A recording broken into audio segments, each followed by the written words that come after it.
Ang susunod na programa ay rated PG. Patnubay at gabay ng magulang ay kailangan sa mga batang Tuwing Hunyo, hindi lang patak ng ulan ang inaabangan, kundi pati ang pagbubukas ng klase. Sa espesyal na handog ng Giorno ngayong gabi, tatalakayin ang estado ng edukasyon sa ating bansa.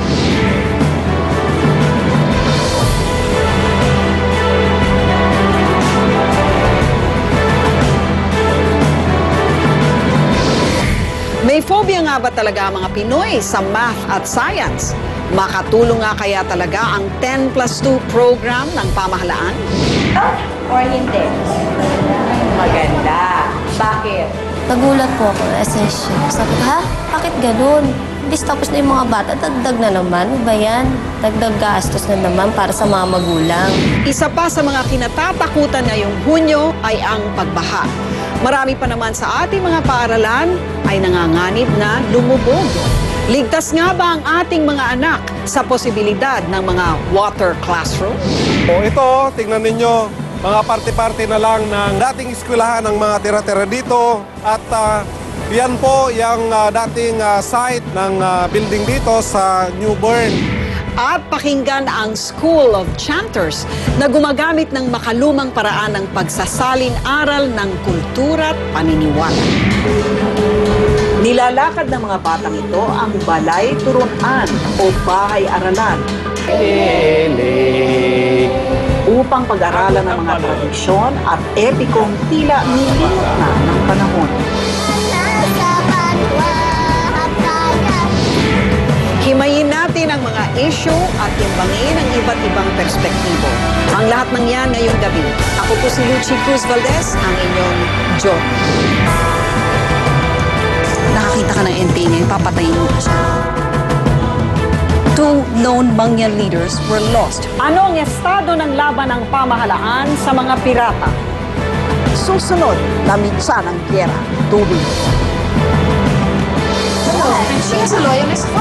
Ano ang tunay na kalagayan ng Philippine Labor Force?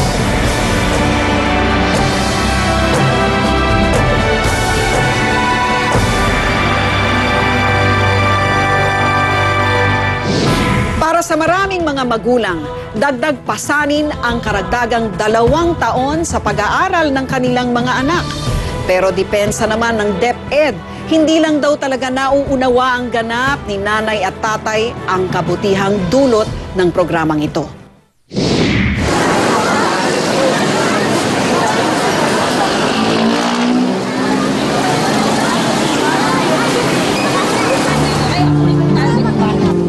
Pasukan na naman ngayong linggo, ngunit hindi lang pambaon at gamit ng 2 anak ang suliranin ni Jamaica De Leon. Hirap siya ngayong unawain ng bagong programa ng Department of Education o DepEd na K-12 o K+12. Ba? O ngayon, sa palagay nyo mga mamis, maganda po ba ang K-12 or hindi? Maganda. Bakit? Nagulat po ako, SSC. Sabi ko, ha? Bakit ganun? Bis tapos na yung mga bata, dagdag na naman. Ano ba yan? Dagdag gastos na naman para sa mga magulang. Nasa school na sila, di po ba? Okay, o ngayon, ang sabi... Sa parents' orientation kung saan ipinaliwanag sa mga magulang kung ano ang programang ito, napatanong si Jamaica kung kailangan ba talaga ng mga anak niya ang dagdag taon sa paaralan. Isa po ng buwan na hindi nakatapos. Kasi 4 po sila mag-aaral. Kaya kahit anong gawin, kahit anong ano po namin, kakayanin namin po. Makatapos lang sila.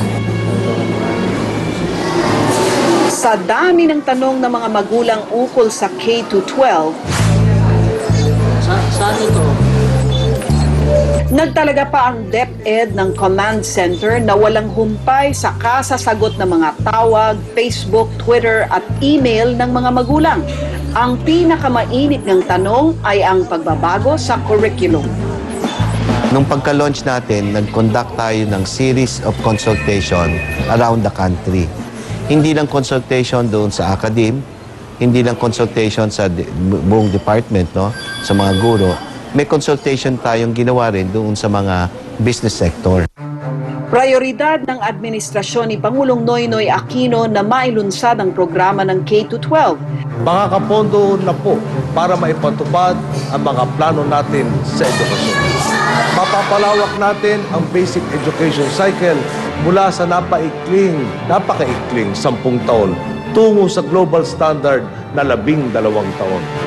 Sagot daw ito sa lumalalang kalidad ng edukasyon sa bansa. Ngunit binatikos ito ng Association of Concerned Teachers o ACT dahil basta na lang daw binago ang lesson plan sa mga paaralan. Walang public consultation dun sa pagbubuo ng programa. Mas sa implementasyon na lamang ito pumasok. Kaya nga ako, mas tingin ko marketing rather than genuine consultation ang nangyayari. Sa panahon na kayo ay magmatigas na ituloy ay ang K-12 Basic Education Program. Tutol din ang Kabataan Party List na dagdagan pa ng 2 taong antas upang makumpleto ang secondary education ng mga mag-aaral. Sa bilang ng 3, 2, 1. Naisip din ng solusyon yung K-12. Kumbaga maunawaan natin kung bakit doon nila i-focus. Mas ano pa nga mas global competitiveness kasi daw yung mga graduates natin hindi matanggap na ibang bansa. So, another question yun ano ba yung prioritize mo, di ba? Yung education for national development or education para doon sa manpower needs ng ibang bansa? Ganito raw ang sistema ng edukasyon na sinusunod sa Amerika, Europa at Asia. Kailangan na raw natin itong gayahin upang hindi na mangulelat ang ating mga graduates. Nag-work yung K-12 sa ibang bansa, pero present din doon yung ibang elements like yung sapat na resources, adequate preparation ng teachers, handa yung bureaucracy, national to the remote villages. Sa atin, missing yung iba pang mga requirements para maging successful ang K-12. Sa kabila ng batiko sa K-12 program, nanindigan pa rin ang DepEd na napapanahon na ang paglulunsad nito. Yung ipapatupad natin ngayon sa school year 2012-2013, yung panibagong curriculum for grade 1 and grade 7. Ngayon, in preparation for that, nag-conduct na tayo ng series of training doon sa magtuturo ng grade 1 and grade 7. Secondary education.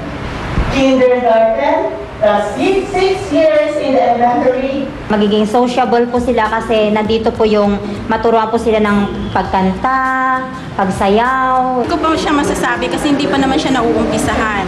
Dito sa K-12, matututo yung mga batang makipag-interact sa teacher nila, sa kanilang kaklase. Kaya naman todo ang paliwanag ng mga guro sa mga magulang gaya ni Jamaica kung paanong makatutulong ang K-12 program sa kanyang mga anak. Taimtim na nakinig ang iba pang magulang sa parents orientation sa Tonsuya Elementary School. Mga mommies, maganda po ba ang K-12 or hindi? Maganda. Ay, nung una, syempre, meron silang mga violent reaction actually, no? Halimbawa, ano ba naman yan? Dagdag taon na naman, dagdag pasakit na naman sa kanila, dagdag dagdag taon, paon, etc. No? Siyempre, yun ang talagang common na naririnig namin sa parent. Pero once na napaliwanagan naman sila, na ipapaliwanag ng maayos, natatanggap naman nila unti-unti. No? Mahaba pa ang usapin kung magiging epektibo ba ang programa na K-12. Hindi lang ito panibagong hamon sa DepEd at sa mga guro, kundi pati na rin sa mga magulang at mag-aaral na sasabak sa programa. So sana lang po, naunawaan natin lahat, kasama ako doon. Sana lang, ito na nga talaga ang maging solusyon sa matagal ng problema ng kalidad ng edukasyon sa ating bansa.